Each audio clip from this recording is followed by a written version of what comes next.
No todos los medios gráficos que se fijan en la pared son un cartel. En paredes, postes, árboles e incluso casetas telefónicas encontramos letreros, señales, avisos, advertencias, anuncios, convocatorias, proclamas, manifiestos, pancartas, periódicos murales, mapas, diagramas, infografías, organigramas, promociones, reclamos, entre otros.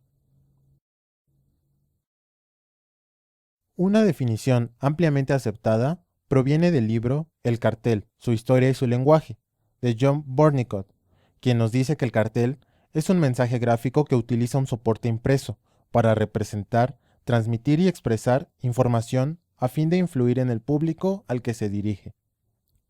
La Real Academia Española nos indica que el cartel es una lámina de papel u otro material con inscripciones o figuras. Se exhibe con fines noticiosos o de publicidad. En una segunda definición, el cartel es una lámina con grandes caracteres que sirve en las escuelas para enseñar a leer. Estas definiciones, pese a sus utilidades, son muy generales y en ellas cabrían todos los medios antes mencionados y más. Existe la opinión y definición de los diseñadores contemporáneos. Entre ellos, Javier Bermúdez plantea: a los carteles se les recuerda por su sencillez, por su inteligencia, se les valora por los temas y opiniones expresados por sus autores. A los carteles se les estima por su respeto al espectador y la seducción que causan en sus espectadores. Se les admira por sus propuestas estéticas, por su buen gusto y por el oficio de sus autores. Para el diseñador venezolano Santiago Pol, el cartel es un puñetazo en el ojo, cuyo hematoma queda en la memoria del espectador. Es un medio económico que se adapta a situaciones difíciles, como las que vivimos hoy en Latinoamérica. Es una de las pocas disciplinas que asume la repetición como una característica esencial. Mientras que para el diseñador gráfico Fernando Medina, el cartel, a pesar de su transitoria utilidad, perdura fuera del tiempo, meticulosamente conservado en colecciones y museos, testigo de los acontecimientos de nuestro tiempo. Otras definiciones populares y más coloridas son: el cartel es un grito en la pared. El cartel es un susurro visual.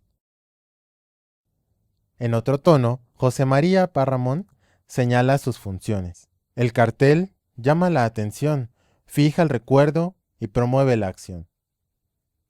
Algunos estudiosos del cartel consideran adecuado estudiar su evolución a partir del siglo XV, cuando se produjo el primer anuncio impreso en Inglaterra por William Caxton en el año 1477. Esto sin tomar en cuenta antecedentes orientales más antiguos, como el Sutra del Diamante, impreso en China en el año 868 después de Cristo. Sin embargo, consideramos pertinente estudiar la historia y evolución del cartel a partir de mediados del siglo XIX, cuando convergen tres factores que lo hacen posible y necesario. El primero fue el desarrollo de las ciudades y el fenómeno de las masas sociales, generados por la revolución industrial, por lo tanto, nuevas necesidades comerciales, seguido del avance científico y tecnológico en la impresión litográfica, y por último, el interés de un artista, técnico e inventor francés, Jules Cheret, que alrededor de 1870 empezó en su taller litográfico a combinar palabras con imágenes, en formatos atractivos y económicos, con la intención de llevar la pintura a la pared. Otros famosos cartelistas de ese tiempo fueron los pintores Toulouse-Lautrec y Alphonse Mucha. Ambos incursionaron en las técnicas de la reproducción litográfica y otorgaron al cartel contemporáneo sus características primordiales: una imagen en gran formato con un mínimo de texto. El cartel contemporáneo se adelanta unos 60 años al concepto de diseño gráfico. Sin embargo, es uno de los antecedentes más claros para el diseño y la publicidad. El primer uso del cartel fue para fines comerciales, pero pronto intervino en otros propósitos y usos sociales, por ejemplo, el publicitario, propagandístico, formativo, normativo, entre otros. En nuestros días, siglo y medio después de su origen, el cartel sigue teniendo vigencia. Es parte de la comunicación gráfica que nos rodea cotidianamente en todos los ámbitos. Nos influye anímica y sociológicamente. Nos induce a tomar decisiones. Nos genera deseos. Nos seduce al consumo. nos informa, nos identifica, nos orienta. El cartel también influye en otros medios gráficos. Si no son carteles, ¿qué otra cosa son los espectaculares, o también llamados billboard? ¿Y las vallas? Muchas cubiertas de libros y revistas, aunque de pequeño formato, en su diseño siguen las pautas del cartel. Su concepción visual, de manera deliberada o no, se inserta en el universo de las categorías estéticas, como lo cómico, lo sublime, lo típico, lo nuevo, lo feo y lo bello.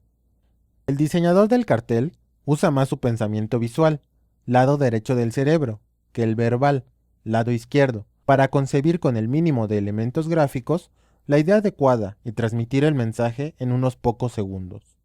Un cartel no describe una cosa, ni cuenta una historia. Para motivar, conmover o persuadir, se vale de la síntesis que nos permite la retórica de la imagen. Nada más por recordar, la retórica es la disciplina del bien decir. En otras palabras, dota al lenguaje hablado, escrito o visual la capacidad de conmover, persuadir o deleitar. El discurso visual va desde el dibujo, la pintura, el diseño, hasta la fotografía, el video y el cine. En el estudio de la imagen, Roland Barthes se ocupa del tema con su libro Retórica de la imagen.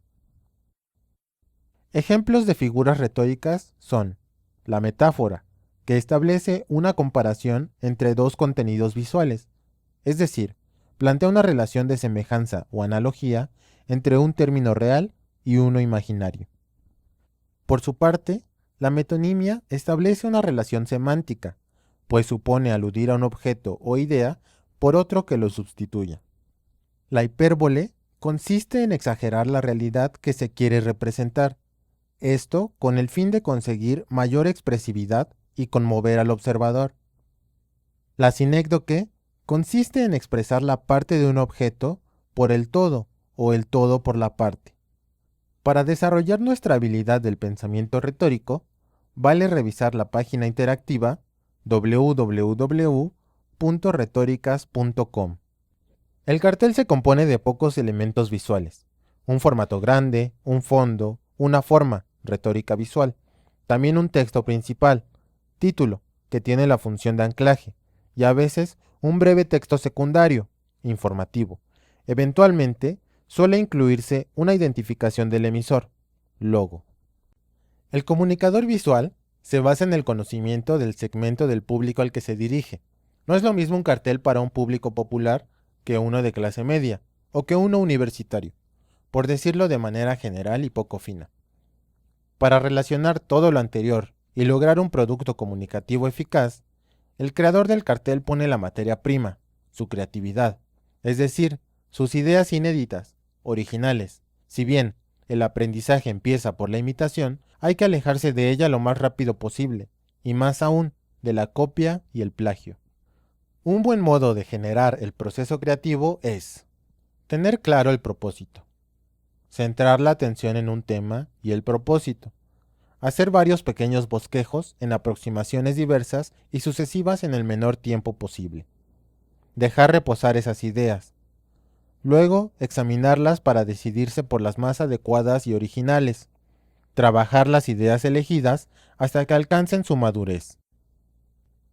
El cartel se distingue por su sencillez, por lo que conviene tener ideas sencillas, ser sencillos al realizarlas, usar formas sencillas y colores sencillos. La creatividad no es una ocurrencia, tampoco un toque divino, ni lo otorga la visita de las musas, ni depende de un buen momento, y menos de la ingestión de sustancias psicotrópicas. La creatividad es cuestión de actitud, indicó Einstein. Cuando un periodista le preguntó a Picasso en qué momento lo visitan las musas que lo inspiran, este respondió: cuando estoy trabajando, si no, no. Desde luego, para cultivar esa creatividad, nos conviene observar con atención, además de muchos carteles, muchas imágenes de todo tipo, para nutrir nuestro acervo visual y desarrollar nuestra capacidad de generar figuras retóricas, habilidad sin la cual la creatividad del comunicador estará en desventaja.